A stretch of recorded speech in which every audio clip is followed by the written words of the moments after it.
Hello दोस्तों, नमस्कार।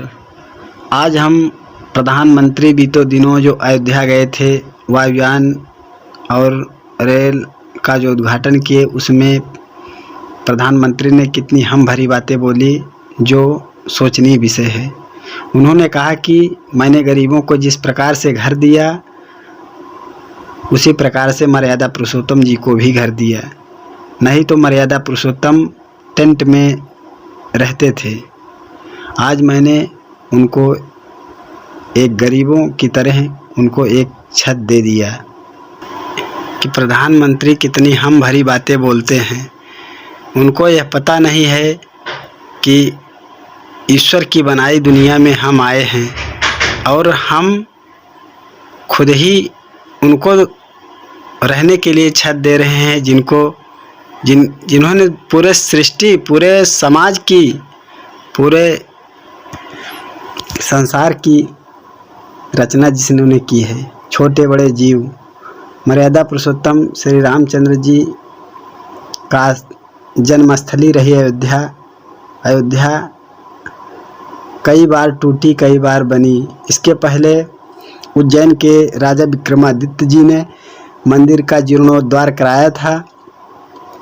उसके बाद फिर बाबर का शासन आया तो बाबरी मस्जिद बनी।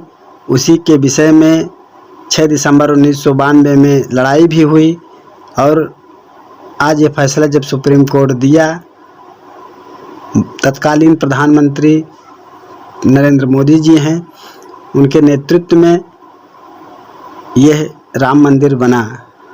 उसका पूरा श्रेय केवल मोदी लेना चाहते हैं। और यहाँ तक कि जगदीप धनखड़ भारत के उपराष्ट्रपति हैं, इन्होंने भी मोदी जी को साधारण व्यक्ति नहीं, बल्कि इन्होंने विष्णु के समान इनका अवतारी रूप बताया। और इन्होंने नहीं, जो ये राम मंदिर ट्रस्ट के संस्थापक हैं, उन्होंने तो विष्णु भगवान का अवतार ही बताया नरेंद्र मोदी जी को। और कुछ दिनों पहले जगदीप धनखड़ जी ने भी यह बात कही कि यह द्वापर के कन्हैया के समान हैं,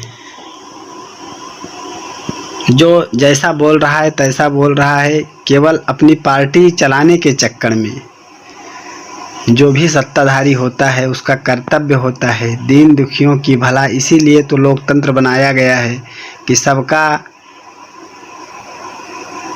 वो सम्मान करे, वहाँ तक कहीं न कहीं सभी योजनाओं को पहुँचाए। मगर हमारे लोकतंत्र में आज एक तानाशाही बनी हुई है। जगदीप धनखड़ जी यह बात अपने मुख से कहे।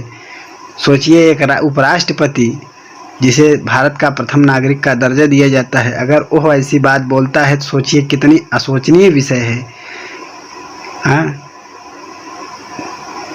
नरेंद्र मोदी तो अपने आप को भगवान बन बैठा ही है। कहीं अभी हाल ही में 146 सांसदों को बाहर करवा दिया। 146 सांसदों को बाहर करा दिया। तनिक भी सोचने में देरी नहीं लगी। क्या पक्ष से ही सरकार चलती है?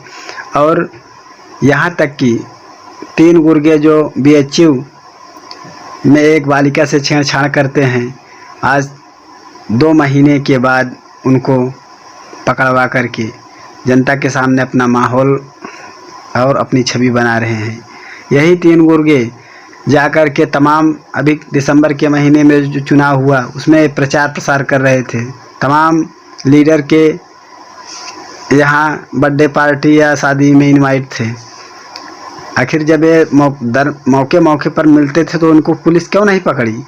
और पकड़ी ठीक है तो इनके घर पे योगी आदित्यनाथ जी इनके घर पे बुलडोजर क्यों नहीं चला? आप तो दूसरों अभी और अदर पार्टी के होते या अदर कास्ट के होते तो आप तत्काल बुलडोजर चलवा देते, इनकाउंटर करवा देते। जब 2 महीने बाद मिले तो इनको इनकाउंटर करना चाहिए था, इनके घर पे बुलडोजर चलना चाहिए था। और इनको बाइज्जत ले जाकर के जेल में बैठाया जा रहा है। ये कहाँ का न्याय है? आखिर अपने आप को तो इन्होंने सिलेंडर किया नहीं, इनके ऊपर कोई इनाम भी नहीं है कि फरारी अगर कहीं भी किसी चौराहे पर दिखाई दें तो कोई बताए इनके ऊपर इतने इनाम हो। आखिर यह क्या उन गरीब दुखियों और अन्य पार्टियों के साथ रहने वाले के लिए ही होता है? अभी भारत में न्याय यात्रा राहुल गांधी ने चालू किया। 14 जनवरी से 20 मार्च 2024 तक चलेगा। मणिपुर से मुंबई तक 85 ज़िले शामिल होंगे। 14 राज्य 6200 किलोमीटर की यात्रा होगी। बस यही दिखाने के लिए कि यह तानाशाह सरकार है और इसको उखाड़ फेंकूं, क्योंकि यह 5 किलो राशन देकर के हर इंसान को खरीद लिया है। अपने आप को 80 करोड़ लोगों का भोजन देने वाला भगवान समझता है। कितना घम है। इसके पहले हमारे भी दादा परदादा थे जो शासन चलाया करते थे, कभी किसी के ऊपर जुल्म नहीं ढाला। फिर इन्होंने इतना क्यों अत्याचार किया हुआ है? नरेंद्र मोदी एकदम चुप्पी साधे हुए हैं कि 22 जनवरी को राम लला का उद्घाटन हो, जय श्री राम का नारा गूंजे। और एक वीडियो में दिखाया गया है कि मर्यादा पुरुषोत्तम श्री रामचंद्र जी मोदी जी को अयोध्या धाम की ओर पैदल लेके जा रहे हैं। बताइए, इसमें श्री रामचंद्र जी को छोटा दिखाया गया और मोदी जी को बहुत बड़ा दिखाया गया। शायद उनको पता नहीं कि दुनिया बनाने वाले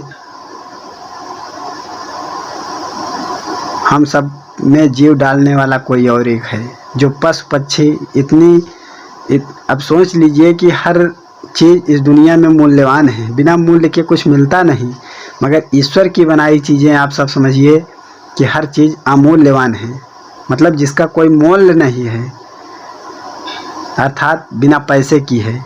ऑक्सीजन देखिए, अगर थोड़ी देर के लिए अगर नाक कान मुंह बंद कर दिया जाए तो शायद है इंसान इस दुनिया से अलविदा कह जाएगा। सबसे बड़ी कीमती चीज़ है श्वसन।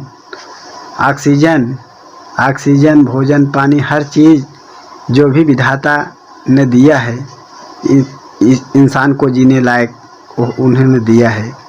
मगर फिर भी यहाँ राजनीतिक हस्तियाँ कितना घमंड करती हैं। और अयोध्या में कांसे की प्रतिमाएं, राम लक्ष्मण और सीता, साथ में हनुमान जी की प्रतिमाएं बन चुकी हैं, जिसमें एक मूर्ति को पूर्ण रूप से बना लिया गया है। अभी 2 मूर्तियां और बनने को बाकी हैं। संभवतः यह जल्दी से जल्द बना लिया जाएगा। जो प्रतिमाएं हम आपको दिखाए हैं, यही प्रतिमा अयोध्या राम मंदिर के अंदर स्थापित की जाएगी। आप सब जाएं या ना जाएं, अगर हमारी वीडियो को ज़रूर देख रहे हैं तो आप सब समझ जाइए यही वो प्रतिमा है जो अयोध्या राम मंदिर के अंदर अवश्य लगेगी, जिसमें कि एक मूर्ति तैयार हो गई है, शेष मूर्तियां अभी बाकी हैं। अयोध्या राम मंदिर जो सदियों से विवाद चल रहा था, खैर वो तो ख़त्म हो ही जाएगा। ये मर्यादा पुरुषोत्तम राम की देन है। वो कहता, एक कहावत है, जिसको जैसे हाल में रखे उसको रहना पड़ता है। तो जबकि लेखनी होती है तभी कोई कार्य होता है, उससे पहले कुछ नहीं होता। मर्यादा पुरुषोत्तम श्री रामचंद्र जी 22 जनवरी को अयोध्या राम मंदिर में स्थापित हो जाएंगे। और हम सभी न्यायिक पार्टियों से कहना चाहते हैं कि ये जो 3 गुर्गे हैं बीजेपी के IT सेल के जो में काम करने वाले हैं, इनको कड़ी से कड़ी सज़ा की मांग करें। ये इन्हीं की चलतन और कोई भी इतना बड़ा कदम ना उठा पाए। यहाँ तक कि बीजेपी के बड़े बड़े नेता भी इसी प्रकार से हैं। अभी देखिए, खेल मंत्री बेटियां धरना दी, खेल मंत्री को नहीं किया गया, उसे कोई सज़ा नहीं मिली। दोस्तों नमस्कार, जय सिया राम।